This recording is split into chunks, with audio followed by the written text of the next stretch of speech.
Thank you very much. Thanks, Paul. Thanks, Mike. Thank you all for being here. The book outside is, as Paul noted, called The Sumter Gambit, How the Left is Trying to Foment a Civil War.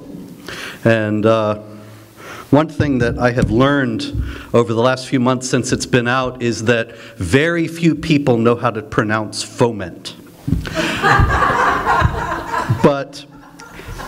And you'd think, you know, radio hosts, and they're talking about fermenting a civil war. Think, what would that taste like? My goodness. Can you imagine the brew? But when it comes to a civil war, that is exactly what the left is trying to do. They are trying to create a win-win situation for themselves. And the win-win situation goes like this. Push the craziest, most extreme, most insane things onto the public. Like who 5 or 10 years ago would have thought, oh, pretty soon there'll be drag queens in first grade classes, and you're a bigot and a hate monger if you think there's something wrong with that. And if you object, then you are branded an insurrectionist, and an FBI investigation is opened up against you, and who knows what kind of misery would follow that.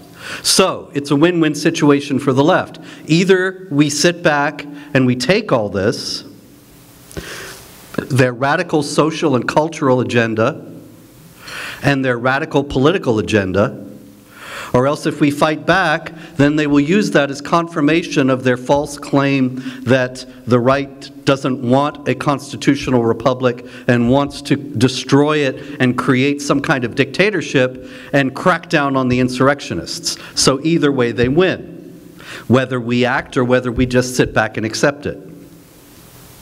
Now that's the dilemma that they're trying to create. There are all manner of ways in which it might not work out for them.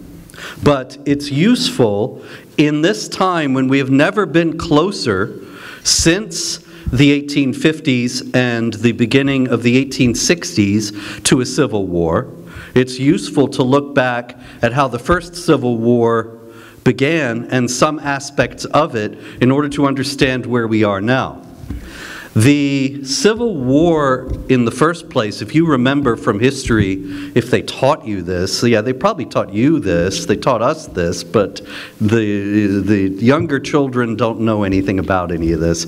The Civil War began because of a showdown where one side blinked. It might have been avoidable, but both sides were trying to make the other side start the war. And so they could then portray the other side as the aggressor.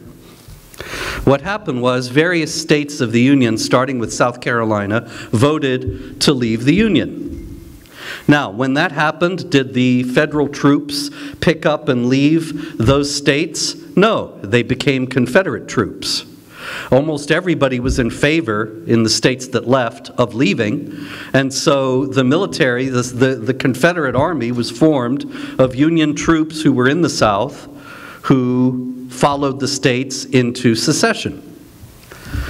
In Charleston, South Carolina, in the harbor, there was a fort, and the state of South Carolina, Fort Sumter, and the state of South Carolina voted to secede. In Fort Sumter, the general in command of the fort was named Robert Anderson, and he was from Kentucky, which was a border state. There were some people in Kentucky who were favoring the South and some who favored the North. Anderson favored the North, so he did not have his troops become Confederate troops and the fort become a Confederate fort. It remained a fort in the hands of the government in Washington. Now this created an awkward situation because it used to be, when it was all one big happy family, the people in the fort, if they needed provisions, would get in a boat and go over to Charleston and buy what they needed. But now they couldn't do that because Charleston was a foreign country that claimed the fort. So it became a standoff. The South made it very clear to the new president, Abraham Lincoln, if you send troops, send a boat to give supplies to the troops in the fort, we will consider that an act of war because the fort belongs to us. And Lincoln thought, okay, so I can sit back and take it and let them take the fort because they'll starve out the troops that are there. Or I can resupply the fort and a war may start. But he decided to resupply the fort because the war would only start if the South fired when he resupplied it. Meanwhile, the South had the same kind of dilemma. They either let them supply the fort and thus acknowledge that it wasn't really theirs at all and that their claim to have seceded was hollow, or they fire on the fort and start the war. So of course they fired on the fort, they started the war. And so then Lincoln could say for 4 years, we didn't want this war, they fired on us. But he couldn't let them go either because of the fact that it was a real insurrection, not a January 6th insurrection. And he had the responsibility as president to put down an insurrection. So both sides were trying to outmaneuver the other in the same way. And we see the left playing the same kind of game today, that they're trying to maneuver us into a situation where we either sit back and take it, or if we fight back, then they use that against us. If it comes to a civil war, though, it would be much worse than the first one. And we can all hope that it won't. Because the fact is that in those days, there was one very good fact in all the terrible things that happened at that time, and that was that there was a geographical division between the two areas of the country that were so at odds with each other. The pro-slavery people were all in the southern states, and the anti-slavery people were in the northern states, and so it was very neat. James Buchanan, the president before Lincoln, as a matter of fact, was willing to let the South go and become a separate country and make a clean break. And that would have been the end of it. Probably would have led to a number of other problems, but that's another story. Now, in the present period, there's no such geographical distinction. You are living testimony to that because you're here tonight. You are generally then probably on the conservative side of the spectrum. You probably don't think very much of Gavin Newsom or Joe Biden. And yet, the people who do, or at least seem to, they are very much in charge in California. So what happens? If there's a civil war, California goes with the left side, and then what do you all do? And what we're looking at, actually, is that if there is civil war in the United States, as I hope there never will be, then it would be more like the Liberian Civil War, the civil war in the West African country of Liberia in the 1990s, than it would be like the American Civil War in 1861. The Liberian Civil War was extremely bloody, and it was neighborhood to neighborhood, street to street, house to house. And that's what it would be if it ever came to that. We can hope it will never come to that, but unfortunately I have to give you more bad news, and that is that the divisions in American society now are much greater than they were in 1861. In 1861, Abraham Lincoln could appeal, and he did several times, to the Christian Bible and to Christian principles because he knew that the vast majority of people in the South and the vast majority of people in the North shared that perspective. And so even in his magnificent, it's a rhetorical masterpiece, his second inaugural address. If you're not familiar with it, you should go back and read it. It's one of the greatest speeches ever given by anyone, just in terms of rhetoric. But he can't resist giving a little dig to the defeated South at that point and said that whether it's really reasonable to think that a just God would want some people to live by the sweat of the brow of other people while they sit back. This is something that can be discussed. But he knew that that was a valid point for him to make because they both had the same worldview, they both had the same framework. Both the North and the South were generally Protestant Christians, and they looked at the world in the same way. Nowadays, that's not remotely true. You have Jews and Christians on the right, Jews and Christians on the left, and the biggest divide is not between Judaism and Christianity or between religion and atheism, it's between the right and the left. And you have right-wing and left-wing believers in all the religious traditions, with one possible exception in Islam. That's another story too, but I've discussed that one enough. The division, if it came to it today, it would be much wider. And it would be a lot harder for a president of the stature of Lincoln, if we ever have one, to be able to find anything common on which to appeal. We're talking about people with radically different values, with a radically different view of the world. And radically different values, I think, is nowhere clearer than in the transgender controversy, where one side is saying, you are going to drive children to suicide. You are monsters who are not letting people be who they really are. And you don't care how many of these children die.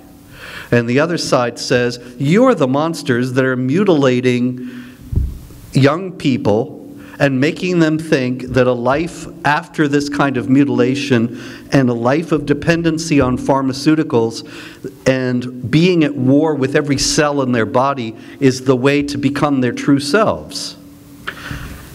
How can those two positions be possibly reconciled? As William Seward, who was running for president in 1860 and was the front runner, but was surprisingly defeated for the Republican nomination by Abraham Lincoln, he said it was an irrepressible conflict between the North and the South. And if that was, this is 10 times more of an irrepressible conflict. After the war, however, the first Civil War, there was reconciliation. And again, in that great speech, the second inaugural address of Abraham Lincoln, he said that we will bind up the nation's wounds with malice toward none, with charity to all. You have to understand, this is while the war is still going on. It's almost over. It's very clear the South is defeated. And actually Grant and Lee have already signed the surrender of the Army of Northern Virginia, but there are other places where the fighting is still going on. And there are people who are out for revenge, who were baying for the head of Jefferson Davis and Robert E. Lee and the others, and Lincoln is saying, with malice toward none and charity to all. It was an extraordinary thing to say, really, after a war. And it was in that same spirit that the famous and controversial Confederate statues and military bases named for Confederate generals came about. You'll be happy to know, of course, if you don't know already, that a national commission has determined that anything involved with the U.S. military, any forts or any statues on military property of Confederates, the forts will be renamed, the statues will be removed. We're going to spend millions of dollars to do this over the next few years. And people are saying that these guys who glorified slavery and led us into a bloody war to glorify slavery, to preserve slavery, they don't deserve to be named, to have military bases named after them and to have statues and so on. But nobody ever seems to stop and ask, why are those statues there in the first place? Why were those forts named for Bragg and Lee and Maxey and all the rest of them? Why did these Confederate generals get this honor of all these things being named for them? The reason was actually national reconciliation. And it came from a more mature and complex understanding of human nature than most people have today. And I see this in young people all the time. And this is what they're taught in the schools. That Robert E. Lee, oh, he fought for the South, he owned slaves, oh, he was evil. Period. 100%. Black or white, that's it. That kind of point of view actually prevailed at the time that the war was ending. And this is what Lincoln was arguing against. Do you know, anybody ever been to Arlington National Cemetery? Yeah, a lot of people, where the military has the graves of some of the great generals, some of the great political figures of American history, and of course so many soldiers are buried there. Do you know that it's Robert E. Lee's front yard? It was taken from him at the end of the Civil War as an act of vengeance. That he had led the South in this war. They were now going to put the graves of all the soldiers on his front lawn and make it a cemetery and rub it in. And that is, of course, the spirit that prevails today. That there's no good in any of this. But when in the 1930s and 1940s, the American government actually agreed to name Fort Bragg, and Fort Hood, and all the rest of them after Confederate generals. They were not doing it because they were racists and loved slavery. That's the line now, that all this was really because these people secretly wanted the South to win, and they hated blacks, and so they wanted to name these monuments and forts after these Confederates because they were Confederate sympathizers. That is not the case. That's not what happened. In many cases, the impetus for these names came from people in the North. These things were done because in those days, people understood that you could have a general like Robert E. Lee, and he could have many great noble qualities of courage and dignity and heroism, and still be a flawed human being. If you want to have a statue of an unflawed human being, you can't have any statues. And ultimately, if you want to play the cancel game, you're going to cancel everybody, because everyone has various flaws. And this was known in the days when the statues went up. And it was understood that they could say, we can praise the good qualities of these people without affirming that that means that we think they were right about the war or about slavery. And this will bring the nation together. Now, of course, what they're doing now in tearing them all down is trying to tear the nation apart. Not just by tarring these people as 100% evil because they fought for this cause that was fighting for what is inarguably an evil, but also because then they can make us all ashamed of our culture and heritage in general.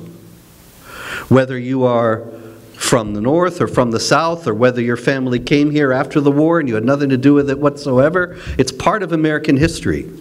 It's part of who we are as Americans. And the reconciliation that is manifested in the statues is part of who we are as Americans. And so to tear it all down is to say, no, to be an American, it's a bad thing in itself. It's evil in itself, and you should have nothing to think of in your past and your cultural and political national heritage other than shame. Because there is no good in America. And once they have taught a whole generation about that, then who's going to want to defend the United States if it were attacked?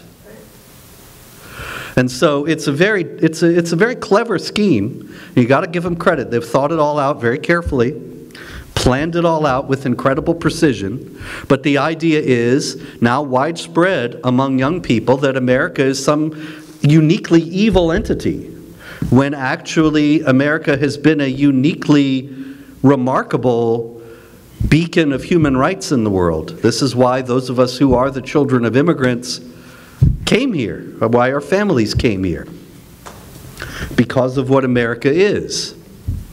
So the idea, ultimately, is to make America more easy to tear down. And this, of course, is not just limited to Confederates. I started with the Confederates because nobody really wants to defend them. We have all internalized to such a degree the idea that, well, you know, if you defend those guys, then you must be a racist, or you must be like pro-slavery even. And so you cut the moral ground out from under yourself. But that's actually where we should fight.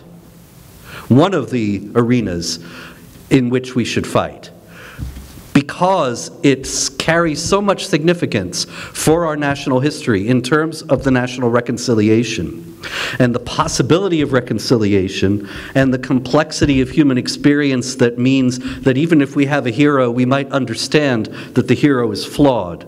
That's just the way the world is. But he's still a hero for these various reasons.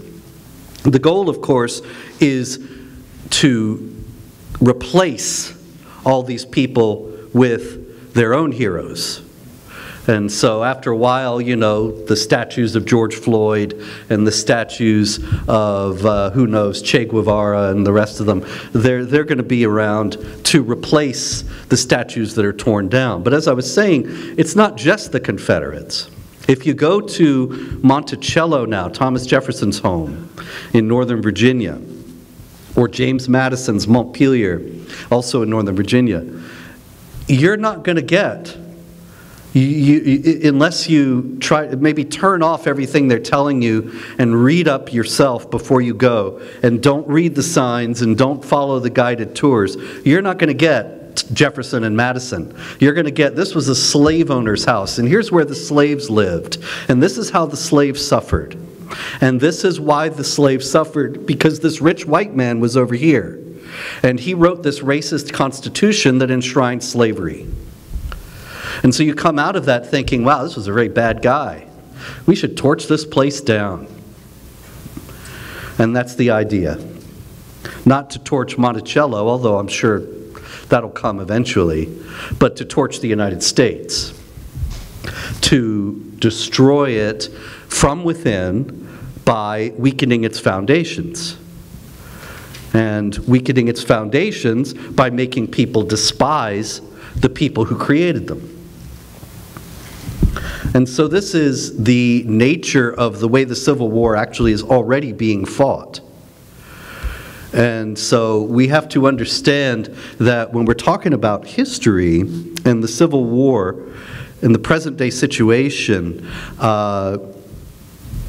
we should remember what Faulkner said, William Faulkner, the novelist. The past is not dead, it is not even past. And that is very true. You know, we're still really in the post-Civil War era. We're still reeling from the effects of slavery and the freeing of the slaves and everything else. But it's extraordinarily important that we not allow the left to appropriate and rewrite the history of the United States, because in doing so, they are trying to fulfill the adage of Lenin, he who controls the past controls the future. If they can make our past evil, then they can eradicate their foes and have a free hand. Now, all this, I understand, is a little bit bleak. I acknowledge that. And so I thought that I would end on an encouraging note. And the encouraging note is this. You ready? Robert F. Kennedy, Jr.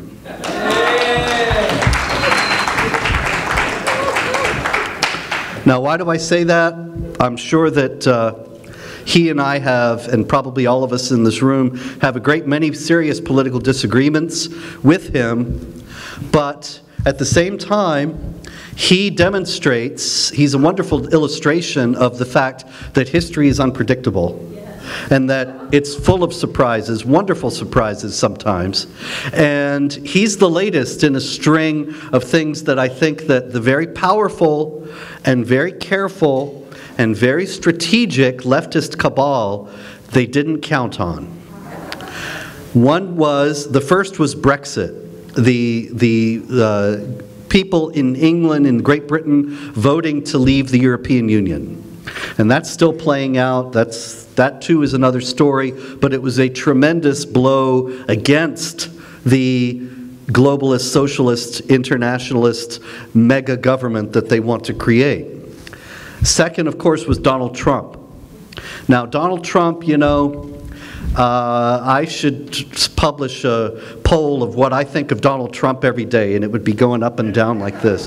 And so I don't want to say, I don't want to get into the weeds too much about whether Donald Trump is great or not, or how great, or whether he should cut out picking on the greatest governor in the country or whatever else. But the thing is that nobody expected Donald Trump.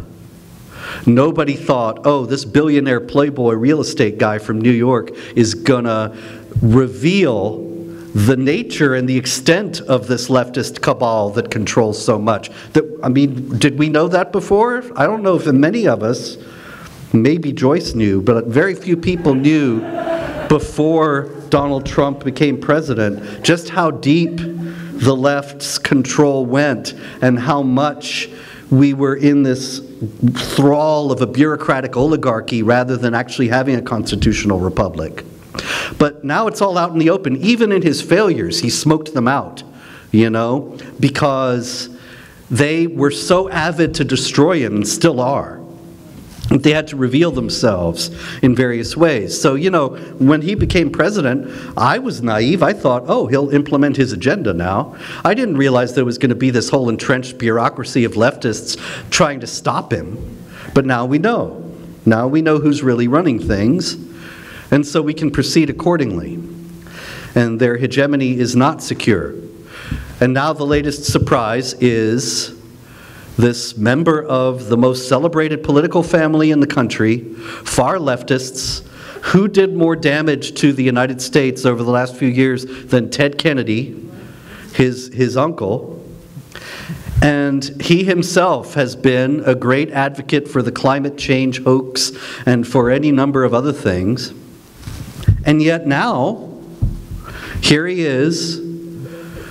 I don't think he's going to be, I hope I'm wrong, but I don't think he's going to be the Democratic nominee. I think they're going to try everything they can to stop him from getting widely known. But he's challenging the whole establishment in ways that I'm sure nobody expected. And you know, everybody says, well, he's spreading debunked conspiracy theories about vaccines. I read that in every story about him. And I think, well, you know, I might have taken that a lot more seriously before this COVID vaccine. And they said, you know, we were told, it wasn't that long ago, you remember, you'd get this one shot and you won't get COVID, boom. And then it was 2 shots and 3 shots, 4 shots, 5 shots, regular boosters, and you'll still get COVID, but it won't be as bad. Well, it may be as bad, but you won't die. Well, you'll die, but you'll go to heaven. And they keep moving the thing back. It's appalling. So I think maybe he's got a point. I don't know.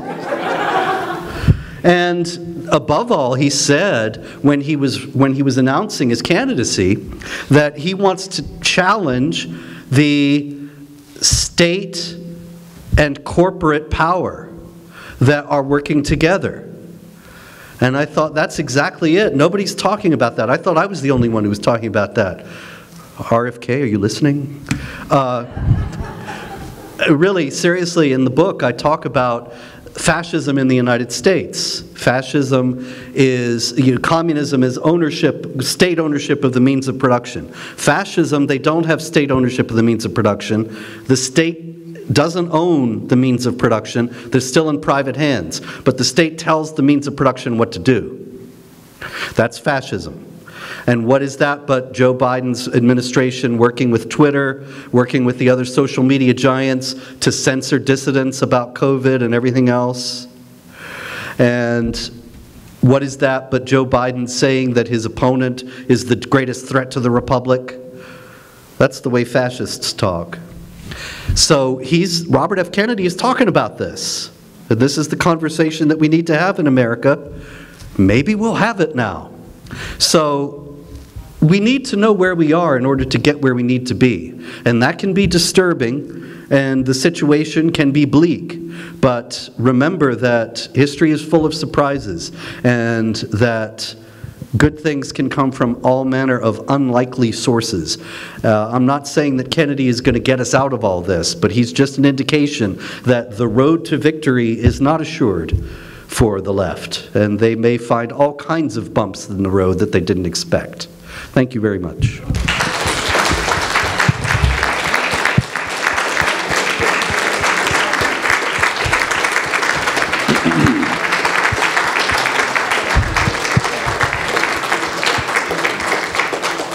Thank you very much. Mike's coming through with the microphone. Got the mic here. That's why they call him Mike. Mike, right. So I agree with you 100% that history teaches us that we don't learn from history. Okay, and I'm also very glad that at the end that you said there is a glimmer of hope, because I'm an optimist. What I wanted to ask you is, besides talking about the fascism and the communist, I think there is another thing that we need to bring into the equation is the outside source influence that exert enormous pressure to divide the United States. What is your thought about the geopolitical situation now and how the world is kind of changing because of it? I'm sorry, I don't think I caught exactly the outside source. Yes, like geopolitical, Russia and China and India aligning themselves. Oh, well, sure. There are all kinds of realignments going on because it looks as if America's in decline, very simply.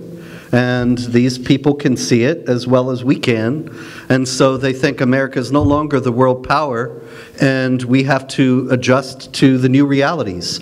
And so there are accords with China, Saudi Arabia, making the accord with Iran at the behest of China. This is all part of the global realignment, and it's going to continue, certainly. So I'm not really sure what to say about that, actually.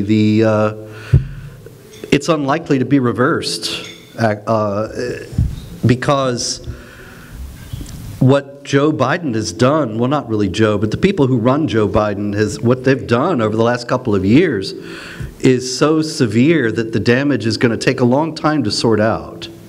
And so it may be that America will have a diminished position on the global stage. I don't see that being avoidable at this point. Hey. Exquisite as usual, Robert. That's very kind of you. You know, I'm wondering, now with the perverse love affair between Marx and Muhammad, exposing the two are simply the same monster wearing different garb, is it time to finally expose this demonic dimension of Islam and recognize it is as wicked and as evil as with its new partner, with a history of mass murder throughout the centuries? Just from a narrative point of view, we seem not to be discussing that. I talk about it a lot. Actually, yeah, just the other day, I was discussing this Sunday at the American Freedom Alliance conference that Karen Sigmund put on. That was really wonderful conference. And yes, it was superb in every way. And yeah, you're right, though. I think I'm about the only person in the world that's talking about it. But yes, there's a tremendous congruence between the left and Islam. They love Islam for a reason. They don't just love Islam because they're anti-racist and they think that all Muslims are brown people. That's part of it for some maybe very simple types, but there are white Muslims, and it's not just that. It's also that they're both authoritarian forces that are deeply inhumane, that operate by a reign of terror. You have, every time the left comes to power, there's a reign of terror. Going back to the French Revolution, that they kill their enemies and they torture people, and sometimes they do it quite arbitrarily. Solzhenitsyn in the Gulag Archipelago says that they would just arrest people for nothing, so that the rest of the population was terrified and never knew, and was deeply afraid and always towing the line because they wanted to avoid being arrested themselves. Now, the reign of terror corresponds to Islamic law. Now you're going to say, oh, see, there he goes again, that Islamophobe. Islamic law is a beautiful system. For 1,400 years, it's been one of the Abrahamic religions. Anyway, the Islamic law is a reign of terror. Their answer for everything? Kill, maim, destroy. You steal something, cut off your hand. Commit adultery, stoned to death. Every last thing is designed to terrify you into towing the line. And so, even in Islamic cultures, in Islamic countries, there's a tremendous amount of hypocrisy. Like Ramadan just finished. There are so many accounts I have heard of people getting caught sneaking food during Ramadan, and then they get beaten, thrashed, killed, any number of things. And it's not that they're worried about God. They're not worried about Allah seeing them. They're just worried about somebody in the next room seeing them. It's all done, it's virtue that is created by fear. The classical understanding of virtue in the Judeo-Christian tradition is that you choose the good because it's good. That you do what's right because you understand that it's the right thing.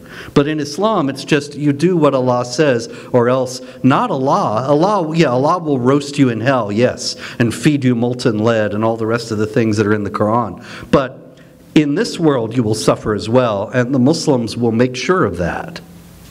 So they're both reigns of terror, you see. And so they're both authoritarian systems that operate on the basis of fear. And so they have a deep kinship on the basis. And this is why they love each other. And why there are cracks in the leftist Islamic alliance right now, because there are a lot of Muslims who think the transgender business is madness, and they're very upset about it. They don't want it pushed on their children in schools. And a lot of patriots I see saying, oh, see? Oh, this is great. Now we can ally with those Muslims. Well, be very careful, because it's not going to make them think any better of you. It's not going to make them discard what Islam teaches about unbelievers. But anyway, yeah, Marxism and Muhammad, very similar. Yeah, we're going to go here, then Adele up front, and then I think Jarl has a question in the back, so those will be the next three if we can get one. Yes, sir. I am puzzled by the support that these small crazy minorities like sex changers and other minor issues of minimum value to our society get the support of the media. This is a puzzle that I cannot understand. Oh, I'll tell you very quickly. Ilhan Omar told us in a different context, it's all about the Benjamins. The media is paid. It is not a news source. The New York Times, CNN, there have been revelations here and again, more than one, of them being paid to promote a particular angle. And I'm confident that that's just the tip of the iceberg, that these people are paid, they are told what line to follow, and they follow it. And the companies, the corporations fall into line because of, it's a Soros-funded organization called the Human Rights Campaign. And the Human Rights Campaign is an LGBT group. And they have a corporate equity index, CEI. I think it's corporate equity index. Anyway, it's a long series of things like, do you have gender-neutral restrooms in your offices and things like that? And you get graded, and corporations get graded. And if you get a low grade, then you're going to start to get boycotts and pickets and angry editorials. And so the corporations fall into line. Who gives all these Benjamins? Well, you know, Somebody must... yeah, there's George Soros, of course. Everybody always mentions George Soros in these connections, but you know, you can't help but see his name keep popping up. And the Human Rights Campaign is part of the Open Society Foundation, which is a Soros organization. And he seems to have unlimited money. I don't know how exactly he gets it. Operation Mockingbird. What's that? It's a CIA campaign. Well, maybe it's the CIA behind him, but I wouldn't be surprised. Mockingbird. Susan Rice has left the Biden administration. I'm sorry? Susan Rice has left the Biden administration. Oh, Susan Rice, yeah. Supposedly to run for president. Oh, nice. So I'm thinking she puts herself out there. Biden announced today she winds up running as VP. They push him out and she becomes president. Could happen. Second possibility. What about Kamala? What do you think? Well, I think that they are very unhappy with Kamala. She didn't work out the way they expected. She's kind of an embarrassment, but you can't push her out because it would be racist and sexist. But Susan Rice. Yes, it's hard to be saying you're equivalent. racist and sexist if Susan Rice is replacing you. I don't know, but I still think it would be tough. They'd have to find some reason. You know what, she wants to spend more time with her family? Possibility two. RFK with Trump. It was mentioned at the conference. Well, I think that would be very fun to watch. What do you think of the possibility? I would hope that if that happened, that Trump would resign quickly. Because, I mean, I'm sorry, Trump is low on my stock exchange right now, but maybe he'll rise up again. Trump did great things, and he changed the whole center of the discourse and got us talking about things that the left thought had been all settled. You know, George W. Bush was all for mass migration. The Republicans, even Ronald Reagan, signed the immigration amnesty. Everybody was for mass migration. And then suddenly Donald Trump's talking about building a wall and how we have to restrict mass migration. You know, nobody was talking about this. Do you remember Congressman Tom Tancredo? And he went to Congress. He was going to fight against mass migration and try to get border controls. And he told me that nobody wanted to talk about it on the Republican side. And that one time he got permission from the caucus to show a 5-minute video of surveillance film from the border that was just people strolling in, but it just never ended. And you can imagine, 5 minutes you're watching people crossing the border unimpeded and illegally. That's an awful lot of people coming across, and they never stopped. And he said that there were 200 congressmen in the room when the video started, and when the lights went up, there were 3 left. Everybody just walked out. Nobody wanted to talk about it. So Trump completely changed the discourse, and now we can talk about it again, and talk about immigration as a national security issue, the strain on the economy, the crime, everything else. And that's just one thing. I could go on and on about his great things, but at the same time, there's so much about what he did that, unfortunately, where he appointed people who worked against him. I mean, there's a long litany of people, if you read his Truth Social messages, where he says, and this idiot, and this jerk, and this moron, and I think, yeah, but these are people you appointed. Why did you appoint them? Anyway, But that's why, if we've had a Trump RFK ticket, I think, okay, flip it.